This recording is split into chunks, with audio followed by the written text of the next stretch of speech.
ចឹងកាលពីវីដេអូនេះយើងបាននិយាយពីកម្រងទី3ដែលមានឈ្មោះថាក្រុម plan ដែលមាន3មុខងារគឺ scan to order កាន់សំទុកហើយនិង notification អញ្ចឹងចូលដល់វីដេអូនេះយើងនឹងនិយាយពីកម្រងទី4ថាតើកម្រងទី4មានឈ្មោះអីដែរហើយនឹងមានមុខងារពិសេសអីខ្លះដែលខុសពីកម្រងទី3អូខេអញ្ចឹងហ្នឹងណាយើងមែនតើកន្លងមកយើងថតយើងបានធ្វើការបង្ហាញចំនួន3គម្រោងរួចហើយអញ្ចឹងហើយចុងក្រោយនេះគឺគម្រោងទី3អញ្ចឹងខ្ញុំសង្ខេបឡើងវិញចាក់ទងគម្រោងហ្នឹងតើយើងមានប្រមាណគម្រោងហេតុអីបានយើងត្រូវបង្កើតគម្រោងចឹងបាទអញ្ចឹងយើងតាមពិតយើងមានជា app ទាំងមូលសម្រាប់បងប្អូនចាស់ជីវកម្មណាក៏អាចជួយជា app restaurant app កាហ្វេ app អីក៏បានដែរប្រភេទ app ទាំងអស់ហ្នឹងអាចធ្វើបានពេញលេញប៉ុន្តែដើម្បីសម្រួលដល់អតិថិជនណាទៅតាមចំណង់ចំណូលចិត្តរបស់អតិថិជនហើយនឹងកម្រិតថវិកាតាមពិតទៅតម្លៃ app របស់យើងគឺអត់ថ្លៃទាបទេប៉ុន្តែយើងកាន់តែសម្រួលឲ្យទាបមែនតើសម្រាប់អតិថិជនគួរយើងមានគោលដៅសម្រាប់ដូចថាជួយឲ្យម្ចាស់ជីវកម្មសុខខ្មែរគឺមានលទ្ធភាពមាន app សម្រាប់អាជីវកម្មរបស់គាត់គ្រប់គ្នាតែម្ដងបាទអញ្ចឹងគម្រោងដែលយើងមានហ្នឹងគឺយើងធ្វើជាគម្រោងកម្រិតទាបជាងកម្រិត app ធំមួយហ្នឹងគឺយើងមាន4គម្រោងទី1គឺ starter ហ្នឹងគឺយើងមានមុខងារជាមួយនឹង scan to order អញ្ចឹងអានេះជាមុខងារសំខាន់ជាងគេនៅក្នុង app ណាមុខងារនេះសំខាន់ជាងគេហើយមុខងារ scan to order ហ្នឹងគឺវាមានប្រយោជន៍ទាំងសម្រាប់ម្ចាស់ហាងផ្ទាល់ហើយនិងសម្រាប់អតិថិជនរបស់ហាងអញ្ចឹង starter នេះគឺ starter ដែលមានគម្រោងscan to order នេះទី1វាប្រយោជន៍សម្រាប់អតិថិជនសម្រាប់ម្ចាស់ហាងគឺទី1គាត់អាចគ្រប់គ្រងអតិថិជនបានណាស្រួលអញ្ចឹងអតិថិជនដែលមានដែលប្រើប្រាស់ app គឺមានតំណែងក្នុង app គាត់អាចគ្រប់គ្រងបានទី1ទី2គឺគាត់អាចដាក់តាំងផលិតផលគាត់ណាគ្រប់គ្រងបានដាក់តាំងលក់ផលិតផលគាត់នៅលើ digital តែម្ដងអញ្ចឹងសម័យ digital អញ្ចឹងគាត់អាចដាក់គ្រប់មុខទំនិញរបស់គាត់ណានៅលើហាងណាទី3គឺបានន័យថាគាត់អាចធ្វើការ design ណាម៉ាកយីហោគាត់ branding អញ្ចឹងគាត់អាចដាក់ជា logo ឈ្មោះទីតាំងណាពណ៌ color ហាងគាត់ក៏ចង់ប្រើពណ៌អីគឺថាគាត់អាចធ្វើបានណាខាងក្រុមហ៊ុនធ្វើជូនគាត់បាន 100% ណាហើយមួយទៀតសម្រាប់ម្ចាស់ហាងគឺគាត់មានប្រយោជន៍គឺគាត់កាត់បន្ថយបុគ្គលិកការចំណាយទៅលើបុគ្គលិកក្នុងប្រតិបត្តិការច្រើនបានន័យថាធម្មតាដូចយើងបើអត់ app ទេយើងត្រូវការបុគ្គលិកដើម្បីធ្វើការទំនាក់ទំនងមួយភ្ញៀវទាំងក្នុងហាងទាំងនៅក្រៅគឺមកតាក់ទង call អីចឹងណាតែបើយើងមាន app គឺយើងកាត់បន្ថយអញ្ចឹងសម្រាប់ហាងគឺល្អច្រើនមែនតើហើយមួយទៀតនៅពេលដែលហាងគាត់មាន app ហ្នឹងអញ្ចឹងអតិថិជនរបស់គាត់គឺមានភាពងាយស្រួលដូចគ្នាអញ្ចឹងអតិថិជនរបស់គាត់គាត់ធ្វើការ scan ណា scan ទៅលើ QR របស់គាត់ហ្នឹងទៅនឹងធ្វើការ order បានម្ដងណា order បានម្ដងគាត់ scan ហើយគាត់អាចធ្វើការ order តាមរយៈការគាត់ជ្រើសរើសមុខទំនិញគាត់ check មើល menu ណាមុខទំនិញនៅលើ app ហ្នឹងហើយគាត់ពេញចិត្តមួយណាគាត់អាចចុចហើយបញ្ជាទិញតាមហ្នឹងពេលហ្នឹងនឹងមកដល់ដៃរបស់អតិថិជនតែម្ដងណាហើយនៅក្នុងការបញ្ជាទិញរបស់អតិថិជនហ្នឹងគឺមាន4ប្រភេទទៀតដែលគាត់អាចធ្វើការបញ្ជាទិញជាទី1គាត់អាចបញ្ជាទិញដូចថាគាត់នៅខាងមកដល់ហាងហើយគាត់ជឿដើរណាដូចថាគាត់នៅនឹងតែគាត់ចុច order ណាឬមុខទំនិញឬមុខម្ហូបផ្សេងៗដែលគាត់ត្រូវការទិញហើយគាត់ចុច select ទៅហើយគាត់ចុចយកពាក្យអីគេគឺ install អញ្ចឹងមានន័យថាគាត់នៅក្នុងហាងអញ្ចឹងហើយគាត់ចុច check out ទៅអញ្ចឹងហាងគេដឹងថាគាត់នៅក្នុងហាងណាអញ្ចឹងពេលទៅរួចរាល់អញ្ចឹងម៉ោងគាត់ដឹងគាត់កំណត់ម៉ោងដែរណាយករួចរាល់គាត់ទៅយកបាយកកន្លែងអ្នកលក់ណាទូទាត់ហើយមួយទៀតគាត់អាចធ្វើការ order ជាមួយនឹងការដូច carry out ហ្នឹងមានន័យថាគាត់នៅឆ្ងាយអាហ្នឹងដែលឥឡូវហ្នឹងគឺយើងប្រើពាក្យថា order ទុកកំងទុកណា mong tục chứ còn order bị tiaឬក៏ពីកន្លែងការងារកន្លែងណាគាត់អត់ដល់ហាងនេះតែគាត់អាច order ទុកនៅមុខទំនិញណាដែលគាត់ត្រូវការហើយគាត់ជ្រើសរើសយកពាក្យ carry out ហើយបញ្ជូនទៅហើយពេលនោះគាត់ត្រូវការដាក់ម៉ោងដែលគាត់មកដល់ណាអញ្ចឹងគាត់ដាក់ម៉ោងដែលគាត់មកដល់ថាយកម៉ោងប៉ុន្មានគាត់ដាក់ទៅដាក់ order ពី3ម៉ោងមុន4 5ម៉ោងមុនក៏បានដែរសំខាន់ដាក់ថាម៉ោងដែលគាត់មកយកច្បាស់ទៅគឺខាងគេដឹងហើយគេរៀបចំតម្រូវទៅតាមម៉ោងដែលគាត់មកដល់យកអញ្ចឹងហ្នឹងហើយអញ្ចឹងហើយអានោះពី3គឺគាត់អាច order នៅតុបានន័យថាគាត់ពងនឹងអង្គុយក្នុងហាងស្រាប់ណាអង្គុយក្នុងហាងស្រាប់អញ្ចឹងធម្មតានៅក្នុងហាងមានលេខតុអញ្ចឹងអតិថិជនអាចធ្វើការ order ដោយជ្រើសរើសមុខទំនិញណាដែលគាត់ត្រូវការហ្នឹងឬក៏មុខហូបដែលគាត់ត្រូវការហើយគាត់ចុចទៅហើយដល់ទីគាត់ជ្រើសរើសយកពាក្យ table ណា table ពេលហ្នឹងវានឹងចេញកន្លែងមួយសម្រាប់ឲ្យយើងវាយលេខតុរបស់យើងណាអញ្ចឹងនៅពេលយើងវាយលេខតុហើយយើងបញ្ជូនទៅហើយ check out ទៅវាចូល system ហើយអញ្ចឹងខាងអ្នកលក់គាត់នឹង check ទៅឃើញថាយើងនៅតុទីប្រមាណ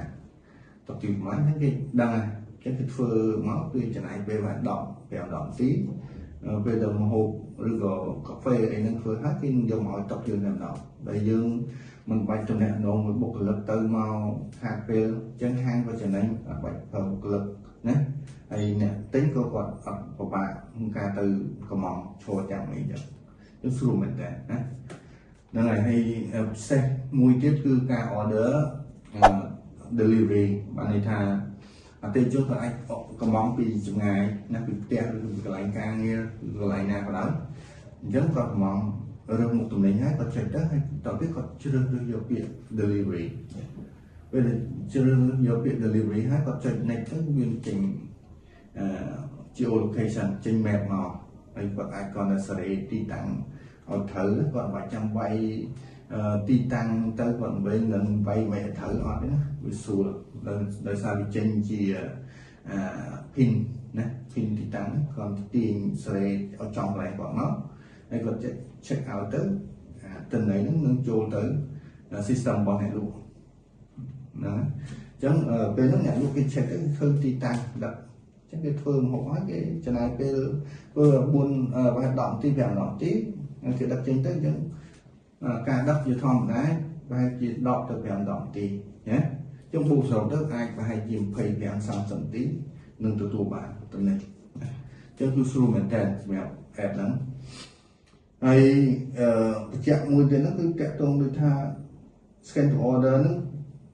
ម្ចាស់ហាងបានន័យថាគាត់ចំណាយទៅលើការធ្វើ app ម្ដងហ្នឹងហើយរាល់ការទិញមកគាត់អត់មានចំណាយទៅលើ commission ឬក៏បង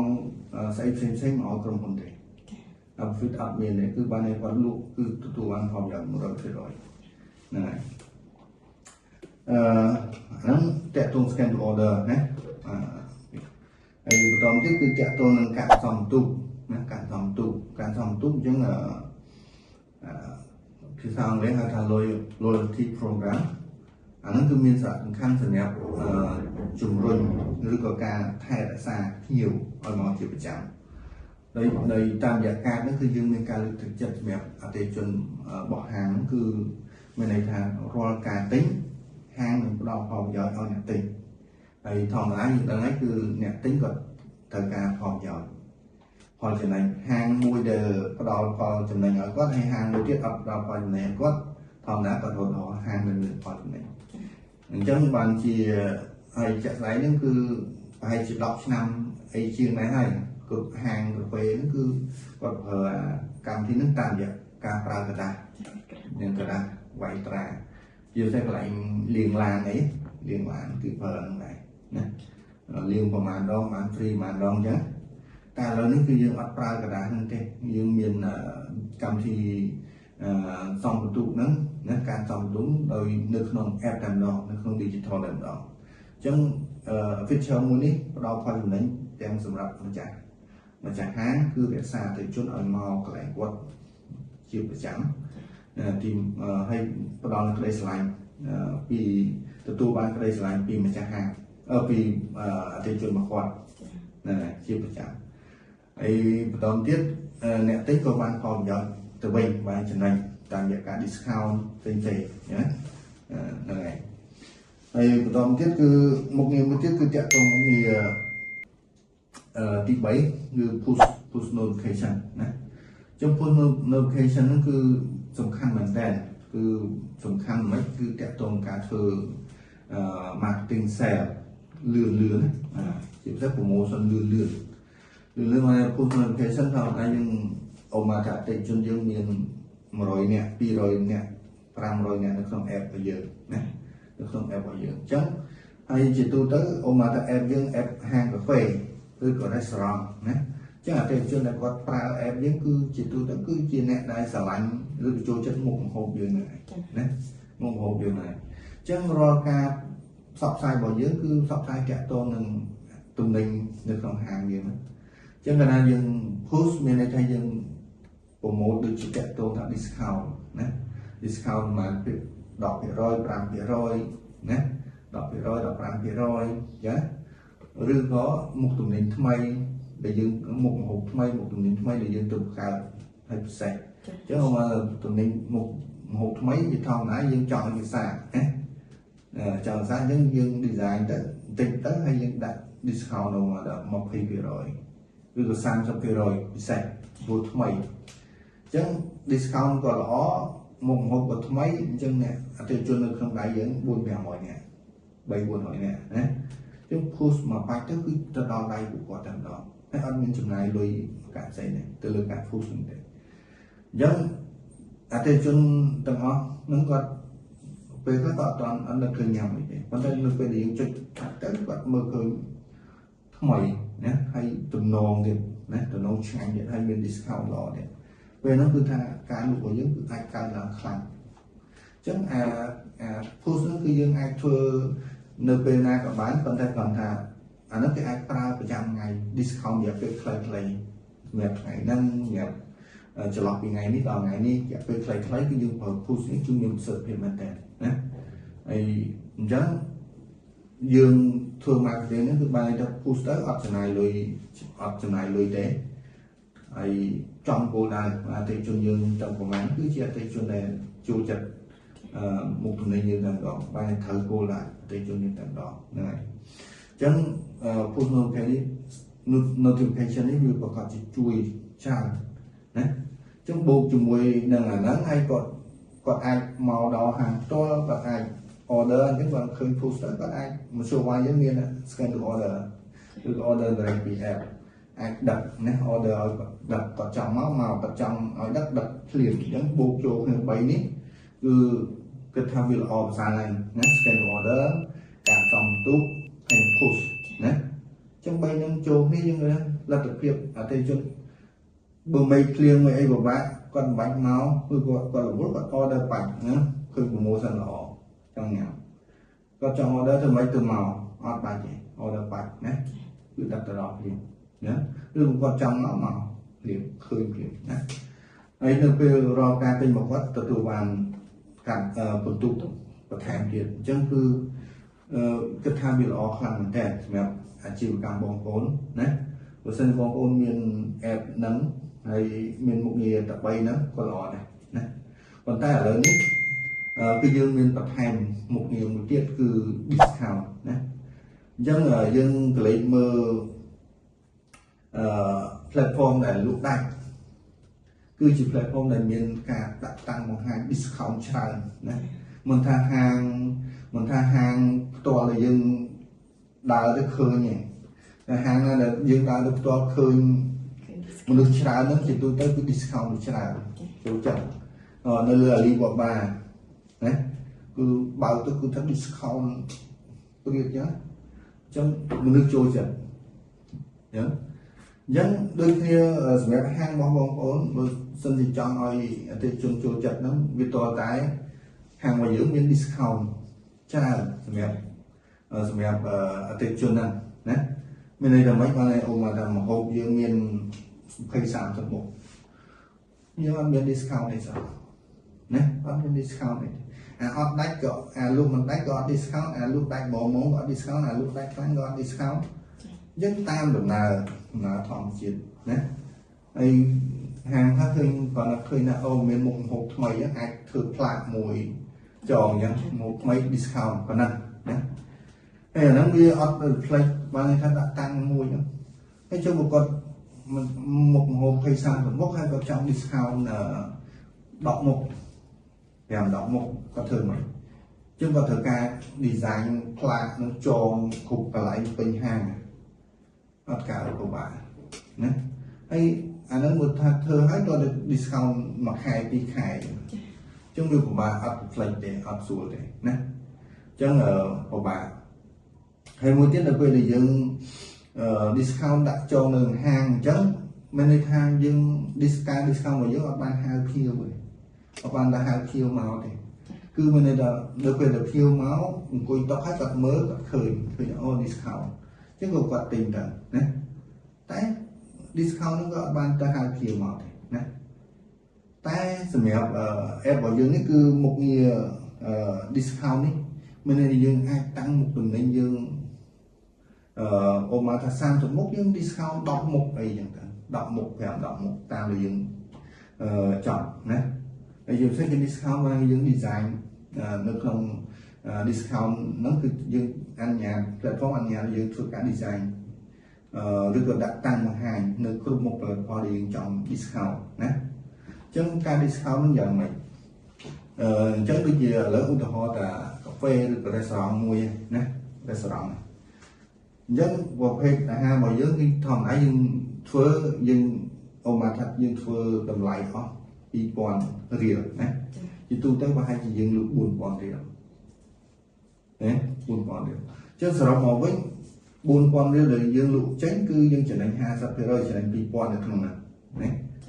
ជឿអញ្ចឹងយើងគិតមើលដើម្បីយើងលក់ដាច់យើងគ្រាន់ discount 10% 10%លើហ្នឹងបានយើង discount 400រៀលអញ្ចឹង2000រៀលដក400រៀលយើងសល់មកទៅលើចំណេញ1600ទេ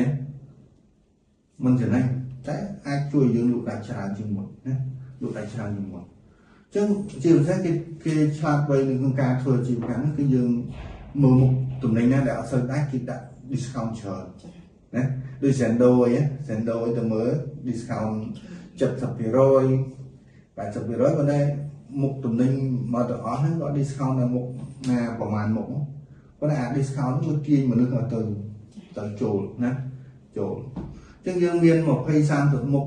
ទំនិញឬក៏អាហាររបស់យើងតាំងប្រភេទផលិតផលណាដែលយើង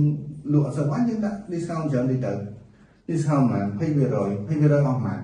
អស់800រៀលឧទាហរណ៍មិញណា4000 300វាអស់800ណា300រៀល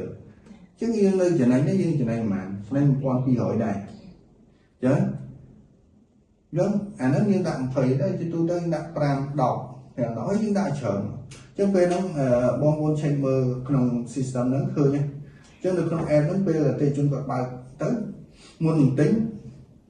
គាត់ check មើលសិនណាអូមើលមាន discount ខ្លះណានៅក្នុង app ហើយកាលណា app យើងមួយហ្នឹងគឺពោពេញទៅដោយការ discount គ្រប់មុខហ្នឹងមនុស្សចូលចិត្តប្រើណាវាដឹងថាអូហាងហ្នឹងឆ្ងាញ់ណារសជាតិឆ្ងាញ់ល្អណាស់ម៉ៃគ្រប់បែបយ៉ាងណាលើពីនេះគឺថាមាន discount ច្រើនមានផលប្រយោជន៍ច្រើនអ្នកគាត់អញ្ចឹងទាំង order ក៏ស្រួលណា order នៅតុកក៏បានណា order ឲ្យទុកឲ្យមកយកក៏បានហើយ order ដឹកឲ្យក៏បានអញ្ចឹងមធ្យោបាយ4ដែលជួយឲ្យអ្នកទិញគឺថាអត់ខ្វល់ថាទិញនៅកន្លែងក៏បានណាទិញទុកឲ្យមកយកក៏បានទិញឲ្យដឹកឲ្យក៏បានគឺគ្រប់យ៉ាងណាហើយលើពីហ្នឹងគឺទិញហ្នឹងបានប្រយោជន៍ទៀតតាមរយៈការសំទុកណាពេលគាត់ទិញគាត់នឹងបានផលប្រយោជន៍នៅក្នុងហ្នឹងនៅពេលគាត់ជួយជាសមាជិករបស់ហាងណាហើយលើពីហ្នឹងមួយទៀតបូកមួយទៀតគឺបានន័យថា discount ច្រើនគាត់ចូលចិត្តណាអា post នោះសម្រាប់ភ្លាមណាតាក់ទាញប្រចាំថ្ងៃមកព្រឹកអញ្ចឹងអត់សូវមានភ្ញៀវឬអីហ្នឹងឬក៏ដឹងថាទម្លាប់ថ្ងៃហ្នឹងល្ងាចអត់សូវមានភ្ញៀវគេ post ថ្ងៃហ្នឹងពីឥឡូវទៅល្ងាច discount អីណាពឹងទៅដល់ណាដល់យើង nè tây chúng có khơi có màu nè hay mua dân discount nè cả tăng hai đi xe mình thế nên cứ chui ở hàng bọc ôn cứ mình cả lục đại phạt làm vậy cảm thì chân sợ một cái cảm buồn cảm thì cứ bộ bông miền em mới sự việc cùng rong pro ní rồi mẹ hàng bọc bông ôn chưa chết hàng bọc bông ôn cắt trên lục đại chừng một đọc rồi một hay rồi sang rồi hàng rồi đưa một rồi lực một này bây giờ cứ group một người đó thì cứ chui đó đâu là cả hàng bọc bông ôn này cả chrome cả một thói cái chừng này trên xe nàyสมบูรณ์เราบอกเลิกสมบูรณ์เราติดจนนะไอกรุ๊ปโครงการของมองไอ้สิ่งคืออัจฉริยะเนี่ยคือในเครื่อง system ต่างนะไอ้ติดจนก็สรุปไอ้ดึงทางการช่วยโปรโมชั่นซับไซด์คือสรุปในเครื่องแอปต่างมวยนั้นบ่าจังคือสำหรับเอาไว้กำลังโปรนั้นคือมีmột nghìn buồnนั้นโจกเนี่ยที่มวยคือ scan to order ที่ปีคือการต่อตู้ที่ใบคืออะไรเงี้ยpush notification อันนั้นเนี่ยสอบไฟเพียงที่บุญคือการตั้งห่างในมุกตรงนี้ discount จังสมมติบุญนี่เชื่อชื่อจะทาบอมโอนบอมเมียนแอบนั้นให้เป็นมุกเงี้ยบุญนั้นคือพวกเขาจะช่วยเอาอาชีพการบอมโอนลูกได้จึงหมดชาเหมือนกันนะไอบองโอนหนึ่งเรียนวัตถุเมียนเรือดิจิทัลนึกขนมแอปต่อพลุนนะบองโอนโดยมีการดีไซน์มาอย่างเฮานะคืออย่างtớiแอปต่อพลุนบองโอนต่อมาจังต่อไปถือการบอกใส่ในหายชื่อจะทำบองโอนหนึ่งอยู่เช้านะเคยจะรอแต่เบอร์สัญญากระทำตอนชิมะคือบางคนไอตัวเนี่ย normal ตามเทเลกราฟหรือเลยกันเรานี่นะหรือก็ตามคอมเมนต์ในขนมเพย์ดิจิทัลนะสูงมั้งจะโครงการนี้หนึ่งใช้ต่อตัวเองแบบไอ้มวยยับลิยืนหนึ่งไหลนะนั่นไงจังlà lấy cái chuyện đầm bãi nên tình chứ mong muốn đặt mấy nhưคือเคยทำmiền thảmย้อนชราสมัยเตียงเนี่ยเราแป๊บเตียงจะห่างนะvà ấy chất đồng lại bình và giống được chỉ biết lọ máuคือép bởi vì ép cả bị muốn nhưng thôi ép muối nhưng thời chẳng này bây giờ tích của muối khai trong một năm pi năm nhé ấy chừng này ở tây chiêng ngọt mơ này ngọt mơ là lá đi cái thưa đâu và vấn đề là đi ở đây được phim giấy món cứ việc nào cả một rồi cái đó vấn đề xua tầm lại dòng mạch đài tầm lại cứ tiệp cũng hoặc nhé mình cùi chưa hay chẳng đi ép để thôi tranh tới cứ đầm ná cá cứ một nghề đó nè tổng đại giống là tầm lấy pin bỏ phía kalau máu cứ tầm lấy buôn rồi cài sập buôn được lại nó sử mệt vừa mà chọc nè cứ bóng con chạm cái bà giờ được bà làm đỏ nè chẳng cứ riêng rồi và các em chun bóng ổn chỉ muốn một nghề buôn nó cứ buôn rồi cài sập buôn được lại nè hayประจำค่ายคือตอนตั้งให้บุญอะไรนะแบบประจำค่ายจะมีในทางประจำค่ายนี่คือmộtให้บุญอะไรสำหรับเอาโครงการเงี้ยนะบอกข้างตรงนู้นคือไทยรักษาดำเนินการดิจิทัลหรือซอฟต์แวร์บอกของผมเอาดำเนินการตรงมุกเกี่ยวกับเราแบบเมียนซีบานะคือโครงเราแอบบอกผมมีปัญหาคือทางโครงการนี้ต่อsẽจูนอย่างนั้นmà chẳng là sống ngồi với cứ chấm phân tả lớn ấy như bị xét như này khi phần được chạy đồng lấy bị xét sự nghiệp tại đọc hàng đồng bố sự nghiệp bóng bố sự nghiệp program mùi đó cứ đọc hàng cứ đồng lấy mấy vậy cứ buôn rồi ca sụp buôn đà là nè là chấm sự nghiệp đọc hàng đồng bố là những cứ công huấn tổng đẹp đồng lấy nước sọ tầm té bay rồi ca sụp buôn đà là chân tầm vậy đi bọn con ai sạc xuồng mưa tân nè lại bỏ rồi cả trong hôn xe nè để ai thả phương ép một nhiều đời khi mình được rõ mà ní ta tầm vậy năng miền cứ đại khá miền tây bạn thưa bạn tại vì trong hôn làm viết phơ bạn để sao dương miền chạy chia khu gạt phớ nè lươn រយៈពេលត្រឹមតែអាចយ៉ាងយូរប្រហែលជា7ថ្ងៃមួយអាទិត្យយ៉ាងយូរបាទនឹងរួចរាល់តែម្ដងលឿនបាទអញ្ចឹងតម្លៃ$399ជាមួយហ្នឹងបូកជាមួយនឹងប្រចាំខែ$24បាទអញ្ចឹង$24ដូចខ្ញុំបញ្ជាក់អញ្ចឹងគឺសម្រាប់ថែរក្សាថែទាំ software សម្រាប់ខាងបងប្អូនហើយបងប្អូនចំនួន$24ហ្នឹងបើធៀបថាឥឡូវយើងខ្ញុំនិយាយមិញគឺមានមុខងារអីខ្លះជួយអីខ្លះវាអាចលក់ដាច់ผมว่าถ้าលក់ដាច់ជាងមុន20%ឬក៏10%តែយើងចំណាយ$399តែម្ដងទេអេបនឹងប្រើរហូតមួយជីវិតណាប្រើរហូតហើយប្រចាំខែ$24អញ្ចឹងមកទៅយើងលក់លើសតាពីមុន10% 20%ក៏វាចំណេញដែរមកហាងយើងលក់មួយថ្ងៃបាន$100ថែម20%បាន120អញ្ចឹងតែមួយថ្ងៃលក់លើសមួយថ្ងៃនោះចង់មួយថ្លៃអេបបានដែរជួមួយខែវាលក់បាន$600លើសមុនណាតែបងប្អូនបងឲ្យក្រុមហ៊ុនបាន$24ណាអញ្ចឹងតែមួយខែលើស20%គឺបងប្អូនអាចចំណេញពីការលក់បើធៀបថាមួយថ្ងៃលក់បាន$100អាចលក់បានលើសមុនដល់ទៅ$600ក្នុងមួយខែចឹងខ្ញុំគិតថា